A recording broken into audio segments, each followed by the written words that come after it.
UFC Vegas 88. Tuivasa versus Marcin Tybura. Early predictions. Prelim. Chad Anheliger versus Charalampos Grigoriou.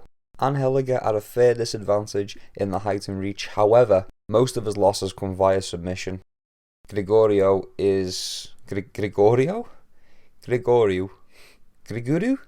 is predominantly a striker, so despite the height and reach, I'm going with Anheliger, who is the slight betting underdog. Cory McKenna versus Jaqueline Amorim. I'm going with McKenna. She's a good wrestler. She's from Wales. Little known fact, but the Welsh invented catch wrestling. And in women's MMA, control time is valued like way more. Amorim is a decent grappler too. She's started training over at AT&T, American Top Team, so hopefully her cardio is improved, but I feel McKenna is the more complete fighter. So I'm going Cory McKenna by a close split decision. I think she's going to edge it out. Josh Culibao versus Danny Silva. Another tough call. Culibao's coming off a unanimous decision loss, and he's against Silva, who's making his UFC debut after a win on the Contender Series. Culibao has the grappling advantage, as Danny Silva is more of a boxer who will throw leg kicks. So we won't see him initiating any grappling exchanges. Culibao also has the advantage in experience overall. He's been in the UFC already. This is Danny Silva's first appearance. I think if Danny Silva is able to lure Culibao into a boxing match, he's going to edge the decision. But Culibao is experienced enough to know not to hang around in the pocket for too long with a younger, more durable fighter. It's a pick'em, I suppose. It's tough, but I'm going to go with Danny Silva. I think he can keep it standing long enough each round to land the damage necessary to win before getting taken down. I feel like Culibao is just a little bit too hittable at times. Thiago Moisés versus Mitch Ramirez. Thiago Moisés recently lost to Benoit Saint-Denis, getting KO'd, and in the past he was dispatched by Joel Alvarez and Islam Makhachev. All those guys are monsters in their division. Meanwhile, Mitch has been struggling to make it to the UFC, losing on the Contender Series, and before that knocking out a few mid-level fighters. He's been incredibly active, and to be fair, that is an advantage in a lot of cases. He's answered the call and he's taken this fight on short notice. It really feels like a mismatch. I'm going with Thiago Moisés to finish Ramirez, probably with a rear naked choke. If not, then he's going to TKO him. Ode Osbourne versus Jafel Filho. Ode is a big question mark. His cardio past the first round is suspect. His takedowns, though he's been working on them, are still suspect. His chin is suspect. The only thing that is really certain is that he's dangerous in the first 5 minutes. Filho is well-rounded, decent stand-up, decent ground game. I'm going with Filho. I think Filho takes it to the ground, makes Ode burn up that energy, and I think he gets the sub.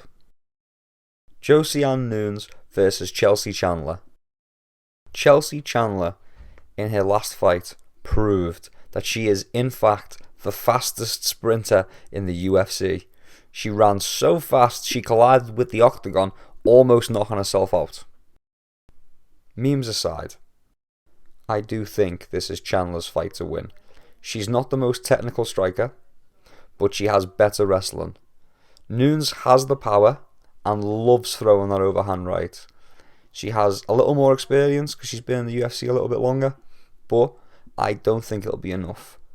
I think Chandler stays on the outside, shoots and wrestles, all the way to a decision win. This video isn't betting advice because I'm terrible, but it's worth noting that Chandler is the underdog right now, and I think this is misguided and mostly based on the fact that she did the whole running away thing in her last fight. And to be fair to her, she got rocked bad in round 1 and she survived to the end, at least. So she didn't get finished, even though she did some comical stuff. I'm unconfidently picking Chandler by decision. I think she does enough to win. Mike Davis versus Nathan Levy. I'm going with Mike Davis.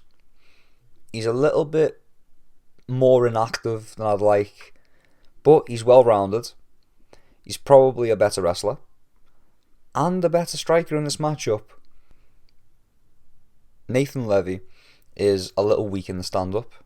The leg is there to be kicked, and his ground game from the top is better than the ground game from the bottom. So he really doesn't want to stand with Davis or let Davis get on top in the grappling. I think Davis wins this one. Starting the main card, Gerald Meerschaert versus Bryan Barberena. Meerschaert looking a little chinny these days. Also, some people say he was robbed in his last fight. And although neither's grappling is much to write home about, I think Meerschaert is a better wrestler.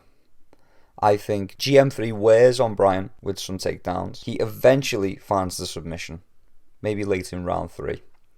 GM3 by late sub. Pannie Kianzad versus Macy Chiasson 2. We've seen this one already. Kianzad can't grapple. She accepts being pushed against the cage. She accepts being put on her back. She's a better striker, but Macy's going to threaten those takedowns. She's going to clinch up when things get sticky, and Pannie will panic. Bit of panicky Pannie. Pannie will panic, not knowing, second guessing, getting hurt on the feet once again, probably going to get subbed again. I'm going with Macy Chiasson by sub. Christian Rodriguez versus Isaac Dulgarian. If Christian Rodriguez manages to win this one, they should call him the Derailer, because he's snatching O's left and right and taking hype trains off the fucking tracks. Dulgarian has a good stand-up. He's durable. I just don't think he's faced this level of competition. I think it's too much, too soon. It's only his second UFC appearance. Kennedy Nzechukwu versus Ovince St. Preux. I think St. Preux is probably on his way out. He's been on a little decline, and now he's 40. He's probably not going to turn this around. He's been getting more chinny. I think Kennedy knocks him out. I'd say round 1, maybe early round 2. Bryan Battle versus Anheliger. Battle likes to switch stances after throwing a kick. He does this even if the kick doesn't land, and he does this stance switch in range of his opponent. Lusa likes to blitz when his opponent switches stances. He uses it as an opening, and he sometimes even uses it to take a leg for a single leg takedown. In that scenario, it could go in his favour. All that being said, I don't think Lusa really lands clean on Battle. I think Battle plays to his strengths. He's got the height, he's got the reach. I think he finds an opening. He drops Lusa and then follows him to the ground, getting a TKO. Finally, it's the big boys. Tai Tuivasa versus Tybura. Both Tuivasa and Tybura have losses to the same caliber opponents. However, Tai is on a 3-fight skid at the moment, being finished by all 3. Tybura did lose his last fight, but it was to Big Tommy Aspinall, who has since claimed interim gold. It's a tough call to make. Tuivasa is tricky, and those mind games that he plays are surprisingly effective. When he gets hit sometimes with a kick to the body, he'll hunch over like he's been hurt, but that's him cocking the right hand, and then as the opponent comes closer to finish him, he throws that right over the top, and it's sweet dreams, motherfucker. Tuivasa's power is monstrous. His hooks and his overhands are devastating, but he's been hit badly in 2 of his last 3 fights. But despite that, I think Tai takes this one. I think he knocks out Tybura in round 1. I think Tai has better stand-up than Tybura, and I just don't think Tybura's ready for that power. I think Tybura gets stopped before he even manages to land the takedown. I think it's going to be Tai Tuivasa by KO. Thank you for watching until the end. Peace and love. See you around.